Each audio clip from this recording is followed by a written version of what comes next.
COVID-19 का कारण रोकिएको अन अराइभल भिसा प्रक्रिया 1.5 वर्षपछि खुला। 7 दिन क्वारेन्टिनमा अनिवार्य बस्नुपर्ने नियम पनि हट्यो। चालु आर्थिक वर्षको पहिलो महिनामा रेमिट्यान्समा 18% को गिरावट। विनियोजन विधेयक राष्ट्रिय सभाबाट पनि पारित। गैर कानुनी आप्रवासी सम्बन्धमा अमेरिकाले अमानवीय व्यवहार गरेको हैटीको आरोप। हैटीका राजदूतद्वारा राजीनामा।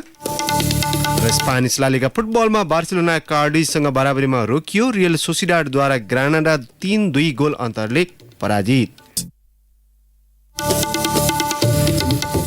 नमस्कार, कान्तिपुर डायरीका साथमा साथी रमेश र म अनिल। समाचार अब विस्तारमा।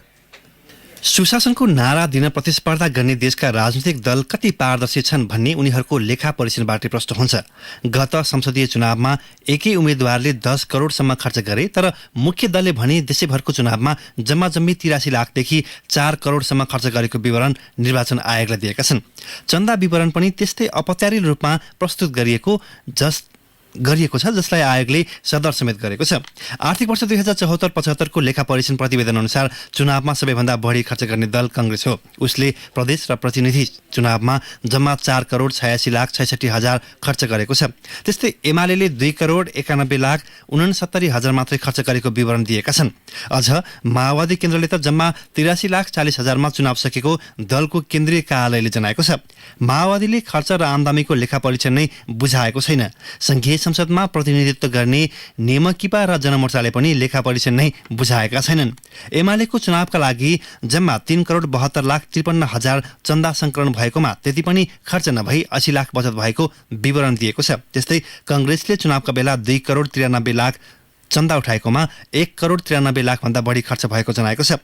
उपेन्द्र यादव नेतृत्वको तत्कालीन संघीय समाजवादी फोरमले संसदीय चुनाव खर्च 7 लाख 85 हजार देखाएको छ, जबकि उसले चुनाव खर्च भनेर चन्दा र सहयोग बापत 2 करोड 77 लाख 57 हजार संकलन गरेको हिसाबमै देखाएको छ। यसमा व्यक्तिगत चन्दा 2 करोड 52 लाख रुपियाँ उठाएको देखिन्छ।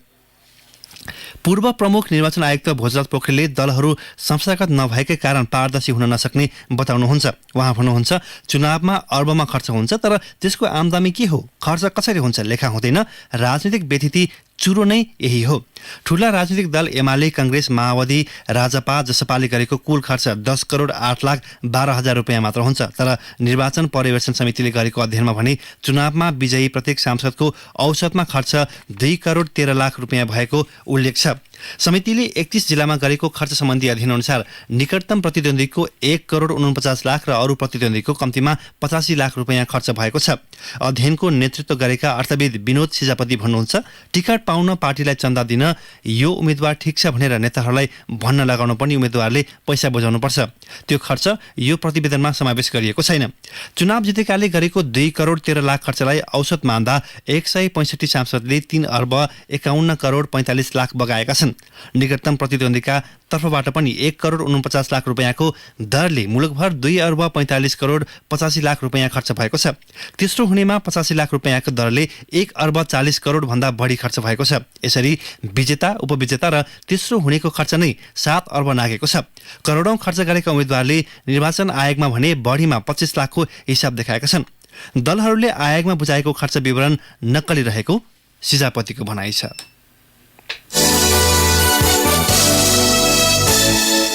कोभिड-19 महामारीका कारण रोक लगाएको अन अराइभल भिसा सरकारले 1.5 वर्षपछि खुला गरेको छ। मन्त्री परिषदको मंगलबार बसेको बैठकले 2076 चैतदेखि रोकिएको भिसा खुला गर्ने निर्णय गरेको हो। विदेशी पर्यटकका लागि 7 दिन अनिवार्य क्वारेन्टिनमा बस्नुपर्ने नियम पनि हटाइएको संस्कृति, पर्यटन तथा नागरिक उड्डयन मन्त्रालयका सहसचिव तारानाथ अधिकारीले बताउनुभयो। मन्त्रालयले हिजो विदेशबाट नेपाल आगमन हुने र नेपालबाट प्रस्थान गर्ने यात्रुको यात्रा व्यवस्थापन सम्बन्धी आदेश जारी गर्दै भिसा खुला गरेको हो। चाडपर्वसँगै सुरु हुने पर्वतारोहण तथा पद यात्राका लागि इच्छुक विदेशीले अब त्रिभुवन अन्तर्राष्ट्रिय विमानस्थल र अन्य 11वटा सीमा नाकामा अन अराइभल भिसा लिन सक्नेछन्। तर उनीहरूले सरकारले तोकेका स्वास्थ्य सुरक्षा मापदण्ड भने पूरा गर्नुपर्नेछ। नेपाली नागरिक, आवासीय नेपाली नागरिक र कूटनीतिक नियोगमा सम्बद्धले पनि नेपाल प्रवेश गर्नुअघि खोपको मात्रा पूरा गरेको र हवाई उडानमा चेक इन हुनुभन्दा 72 घण्टा भित्रको कोभिड-19 परीक्षणको रिपोर्ट नेगेटिभ भएको प्रमाण पेश गर्नुपर्नेछ।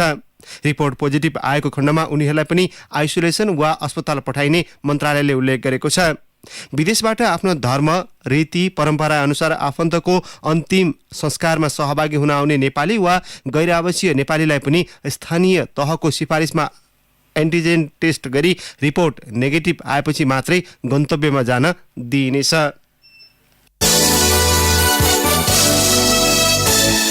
चालु आर्थिक वर्षको पहिलो महिनामै रेमिटेन्स 18% घटेको छ। यसअघि निषेधाज्ञाका बेला पनि बढेको रेमिटेन्स गत साउनमा घटेको हो। राष्ट्र बैंकका अनुसार गत साउनमा 75 अर्ब 96 करोड रुपियाँ रेमिटेन्स मुलुक भित्रिएको छ। गत आर्थिक वर्षको सोही अवधिको तुलनामा यो 18.1% कम रहेको राष्ट्र बैंकको साउनको आर्थिक तथा वित्तीय प्रतिवेदनले देखाएको छ। दशैं र तिहारका कारण साउनदेखि रेमिटेन्स बढ्ने र त्यसले वित्तीय प्रणालीमा देखिएको तरलता अभाव सहज हुने प्रक्षेपण भइरहेका बेला रेमिटेन्स दोहोरो अङ्कले घटेको हो। निषेधाज्ञा खुकुलो भएसँगै मानिसको ओहोर दोहोर पनि बढेकाले सुनका गरगहनाको ल्याउने क्रम वृद्धि भएको, हुन्डी लगायत गैर कानुनी माध्यमको चहल पहल बढेको र रोजगारीका निम्ति विदेश जाने नेपालीको संख्या पनि घटेकाले समग्र रेमिटेन्समा कमी आएको नेपाल रेमिटर्स एसोसिएसनका उपाध्यक्ष चन्द्र टण्डनले बताउनुभयो। संसदमा प्रमुख राजनीतिक दल बीचको द्वन्द्वका कारण बजेट सटडाउन भएर एक सातादेखि रोकिएको सरकारी खर्च गर्न बाटो खुला भएको छ। संघीय संसदका दुवै सदनबाट पारित विनियोजन विधेयक 2078लाई राष्ट्रपति विद्यादेवी भण्डारीले हिजो प्रमाणीकरण गरेसँगै सरकारलाई खर्च गर्ने बाटो खुलेको हो। राष्ट्रिय सभाले हिजो मात्रै विनियोजन विधेयक पारित गरेको थियो। विधेयक पारित भएसँगै सरकारको काममा सहजता आएको अर्थमन्त्री जनार्दन शर्माले बताउनुभयो। उहाँले भन्नुभयो, योजनाको कार्यान्वयनमा बजेट लगायत कारणले ढिला भएको थियो, अब तीव्रता दिन्छौं। अब हामी परिणामबाट सरकारका कामको पुष्टि गर्नेछौं। बजेट कार्यान्वयनका लागि विनियोजन भए अनुसार समयमा पुँजीगत खर्च गर्ने गरी प्राथमिकता दिएर सबै सरकारी संयन्त्र परिचालन गर्ने अर्थमन्त्री शर्माको भनाइ छ। बजेटसँग आश्रित 2 विधेयक भने पारित हुन बाँकी नै छ। सरकारले चालु आर्थिक वर्षका लागि 16 खर्ब 32 अर्ब 83 करोड रुपियाँको बजेट ल्याएको थियो। सरकारले सेनिटरी प्याड र टेम्पोन आयातमा गत वर्ष 17 करोड रुपियाँ भन्दा बढी भन्सार महसुल उठाएको छ। भन्सार विभागका अनुसार गएको आर्थिक वर्षमा 1 अर्ब 17 करोड रुपियाँका सेनिटरी प्याड र टेम्पोन आयात गरिएको थियो। आर्थिक ऐन 2077मा सेनिटरी प्याड आयातमा 15% भन्सार महसुल लाग्ने उल्लेख छ। चालु आर्थिक वर्षको साउनमा मात्रै 8 करोड 79 लाख रुपियाँको सेनिटरी प्याड र टेम्पोन आयात गरिएको छ, जसबाट राज्यले 1 करोड 31 लाख रुपियाँ भन्दा बढी भन्सार महसुल सङ्कलन गरेको छ। पछिल्लो समय स्वदेशी सेनिटरी प्याडको उत्पादन बढे पनि पर्याप्त नहुँदा अझै खपतको 90% आयात हुने गरेको छ। आर्थिक वर्ष 2076-77मा सेनिटरी प्याड र टेम्पोन आयातमा 2 अर्ब 18 करोड 48 रुपियाँ बाहिरिएको थियो। आर्थिक ऐन 2076मा भने सेनिटरी प्याडका लागि छुट्टै महसुल उल्लेख छैन। कोभिड-19 को महामारीका कारण नेपालका बालबालिकाको आहारमा गम्भीर प्रभाव परेको एक अध्ययनले देखाएको छ। युनिसेफले हिजो सार्वजनिक गरेको मलाई खाना उपलब्ध गराऊ खाद्य प्रणाली परिवर्तन गर्नमा बालबालिकाको विचार प्रतिवेदनमा महामारीका कारण नेपालमा 2 वर्षभन्दा कम उमेरका बालबालिकाले दैनिक आहारका लागि समस्या झेलिरहेका र बालबालिकाको आहार परिवारका लागि ठूलो चिन्ताको विषय भएको उल्लेख गरिएको छ। त्यस्तै पछिल्लो दशकमा विश्वभरिका बालबालिकाको आहारमा कुनै सुधार नभएकाले उनीहरूको शारीरिक विकासका लागि आवश्यक पर्ने खाना तथा पोषक तत्त्वहरू पर्याप्त रूपमा नपाइरहेको समेत अध्ययनले उल्लेख गरेको छ। कान्तिपुर डायरीमा अब ब्रेकको पालो। ब्रेकपछि कान्तिपुर डायरीमा अब बाँकी प्रसङ्ग। सुरुमा कान्तिपुर सविस्तार। कान्तिपुर सविस्तार। सरकारले संविधान दिवसका अवसरमा विभिन्न व्यक्तिलाई मान पदवी दिने निर्णय गरेसँगै त्यसको चौतर्फी आलोचना भएको छ। यस वर्ष पनि मापदण्ड नै स्पष्ट नगरी पदक प्रदान गर्ने निर्णयले यसको गरिमामा आँच आउने भन्दै चिन्ता समेत व्यक्त भएका छन्। योगदानका आधारमा नभई पहुँचका आधारमा कतिपयलाई मान पदवी र विभूषण दिने निर्णयले राज्यको आर्थिक भार समेत बढेको छ।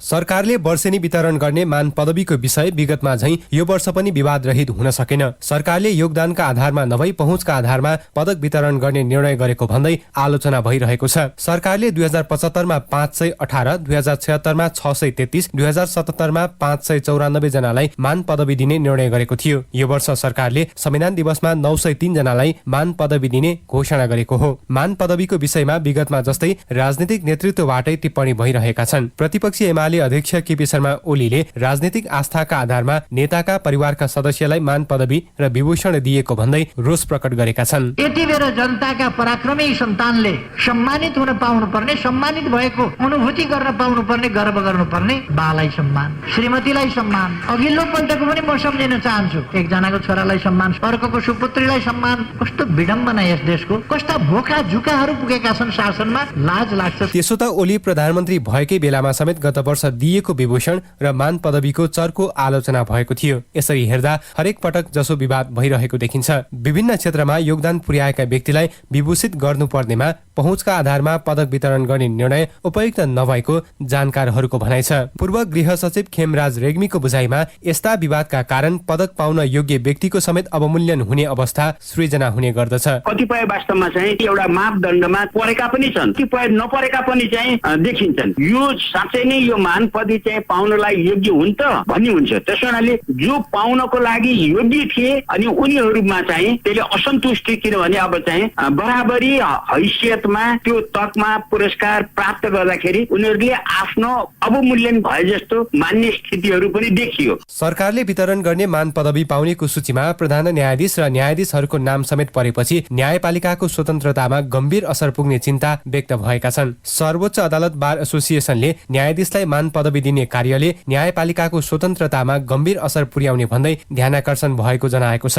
सर्वोच्चका न्यायाधीशलाई पदक दिने सरकारी निर्णय गलत अभ्यास भएको बताउँछन् सर्वोच्च बारका अध्यक्ष पूर्णमान साक्य। सर्वोच्च अदालतका बालवाला न्यायाधीशहरूलाई पदक दिँदाखेरि न्याय निरूपण गर्दाखेरि त्यसमा निष्पक्षतामा असर पर्न सक्छ भन्ने हाम्रो विशेष चासोको विषय भयो। प्रधान न्यायाधीश लगायत 5 जना सर्वोच्चका बालवाला न्यायाधीशहरूलाई जुन किसिमले जसलाई छनौट गरेर दियो त्यो पनि वास्तवमा धेरै नै प्रश्न चिन्ह खडा हुने किसिमले दिएको देखियो। किनभने ती 5 जना प्रधान न्यायाधीशले चाहिँ विघटनको मुद्दामा संवैधानिक इजलासमा बसेर निर्णय गर्ने न्यायाधीशहरू परे। त्यसले गर्दाखेरि त्यो विघटनको फैसला दिएको कारणबाट उहाँले पदक पाएको भन्ने अर्थ गर्ने हो भने त्यो चाहिँ गलत प्र्याक्टिस हो भन्ने हाम्रो भनाइ हो। किनभने उहाँहरूले निर्णय गर्ने भनेको चाहिँ कुनै किसिमको तकमा पदक पाउनलाई होइन, उनीहरूले चाहिँ न्याय इन्साफ गर्नलाई हो। मान पदवी वितरणका लागि वर्षेनी करोडौं रुपैयाँ खर्च हुने गरेका छन्। गृह मन्त्रालयका अनुसार 2077 मा विभूषण बनाउन सरकारले करिब 12 करोड रुपैयाँ खर्च गरेको थियो। 2076 मा 8 करोड 50 लाख रुपैयाँ, 2075 मा 5 करोड 69 लाख रुपैयाँ खर्च भएको थियो। यस पटक करिब 15 करोड रुपैयाँ खर्च हुने बताइएको छ। हरेक वर्ष विभूषण पाउनेको संख्या 200 नबढ्ने गरी मापदण्ड बनेकोमा संशोधन गरी आवश्यक मात्रामा दिन सक्ने व्यवस्था गरिएको छ। संशोधित मापदण्डमा कोटा हटाएर संख्या निर्धारण गर्ने अधिकार विभूषण समितिले पाएपछि यसको पारदर्शितामा समेत प्रश्न उठेको छ। त्यसैले मान पदवी र विभूषणको महत्व घट्न नदिन सीमित संख्यामा मात्र प्रदान गर्न सकिने विज्ञहरूको सुझाव छ। पूर्व गृह सचिव रेग्मीले भने, यसको चाहिँ खास मापदण्डहरू चाहिँ बनाएर चाहिँ गरिनुपर्छ। भागभण्डा मिलाउने क्रममा पदकहरू वितरण गरेको जस्तो अहिले अनुभूति त्यस्तो भयो। न्यूनतम संख्यामा चाहिँ बढाएर पदकहरूको चाहिँ जुन एउटा प्रतिष्ठा छ, इज्जत छ, त्यसलाई चाहिँ कायम गर्नुपर्ने चाहिँ हो। मापदण्डमा राजनीतिक, सामाजिक, आर्थिक, शान्ति सुरक्षा र प्रशासन, शिक्षा र प्रशासन, सूचना सञ्चार, विज्ञान प्रविधि, भाषा साहित्य, कला संस्कृति, खेलकुद र राष्ट्रिय जीवनका अन्य महत्वपूर्ण क्षेत्रका व्यक्तिलाई विभूषण प्रदान गर्न सकिने प्रावधान राखिएको छ। तर योगदानका आधारमा नभई पहुँचका आधारमा पदक वितरण गर्ने सरकारी निर्णयले पदककै गरिमामा आँच आउने र यसको दुरुपयोग बढ्ने देखिन्छ। त्यति मात्र होइन, विधागत आधारमा मापदण्ड बनाएर मान पदवी दिनु भनेर सर्वोच्च अदालतले 1 दशक अघि दिएको आदेशको समेत उल्लङ्घन भइरहेको छ। रेडियो कान्तिपुरका लागि सूरज राज थला। कान्तिपुर सविस्तार।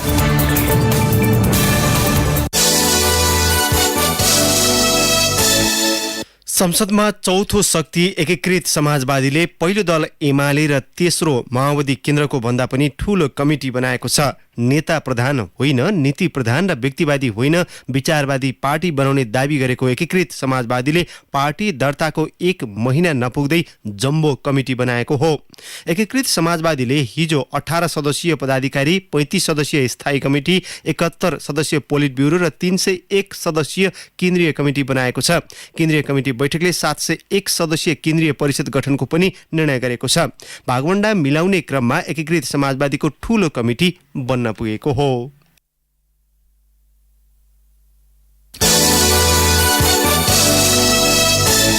माओवादी केन्द्रका अध्यक्ष पुष्पकमल दाहालले नेकपा एकीकृत समाजवादी एससँग सहकार्य बढाउन नेता कार्यकर्तालाई निर्देशन दिनुभएको छ। पार्टीको भातृ संगठन वाइसिएल 5 खालनगर कमिटिको भेलालाई हिजो सम्बोधन गर्दै उहाँले नेकपा एस गठन हुनुमा आफू पनि मेहनत कम नभएको बताउनुभयो। उहाँले भन्नुभयो, काभ्रेमा उनीहरू कति छन्, कस्तो अवस्थामा छन् तपाईँहरूलाई थाहा होला, उहाँहरूसँग सहकार्य बढाउनुहोला। किरणजी होस् वा विप्लवजी, मोहन विक्रमजी, बाबुरामजीहरू होस्, हार्दिकतापूर्वक अन्तर्क्रिया बढाउनुहोला। केन्द्रमा हामीले पनि बढाइरहेका छौँ।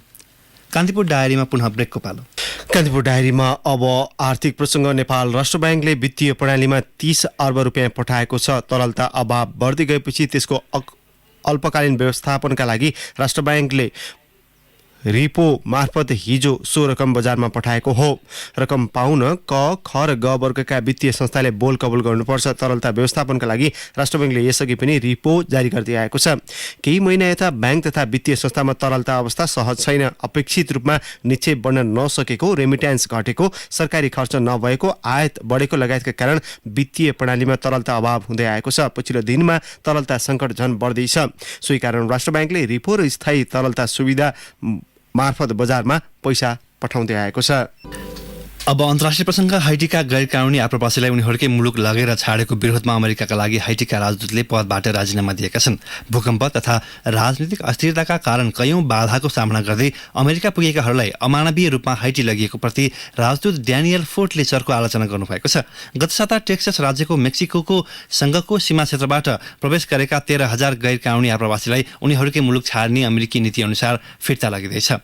37 डिग्री तापक्रम रहेको क्षेत्रमा पर्याप्त खाना र सरसफाइ बिना बाँकी आप्रवासीलाई शिविरमा राखिएको भन्दै अमेरिका सरकारको आलोचना भइरहेको छ।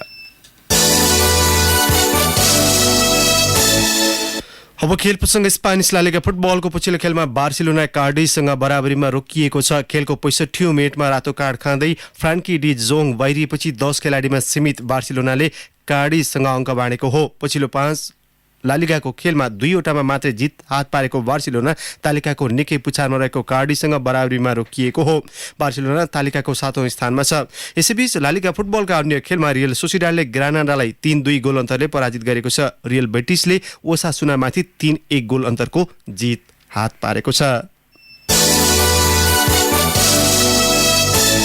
अब मौसम सम्बन्धी जानकारी। काठमाडौँ उपत्यका सहित मुलुकका अधिकांश स्थानमा आंशिकदेखि सामान्य बदली रही केही स्थानमा हल्कादेखि मध्यम वर्षाको सम्भावना रहेको जल तथा मौसम पूर्वानुमान महाशाखाले जनाएको छ। केही बेर अघि 20 डिग्री सेल्सियस मापन गरिएको काठमाडौँ उपत्यकाको अधिकतम तापक्रम आज 27 डिग्री सेल्सियस पुग्ने महाशाखाको अनुमान छ। सूर्योदय बिहान 5:53 भयो भने सूर्यास्त साँझ 5:58 हुनेछ। हवस् त, प्रसङ्गसहित कान्तिपुर डायरी अहिलेलाई यहीँ सकिन्छ। अहिले केही बेरमा प्रसारण हुने हाम्रो नियमित कार्यक्रम द हेडलाइनर्समा आज हामी नेकपा एकीकृत समाजवादीका नवनियुक्त महासचिव डाक्टर बेदुराम भुसालसँग पार्टीको आगामी कार्यदिशा र संगठन विस्तारको योजनाबारे कुराकानी गर्दैछौँ। सुन्ने प्रयास गर्नुहोला। अहिलेलाई भने कान्तिपुर डायरीबाट साथी रमेश र म अनिल बिदा माग्छौँ। नमस्कार।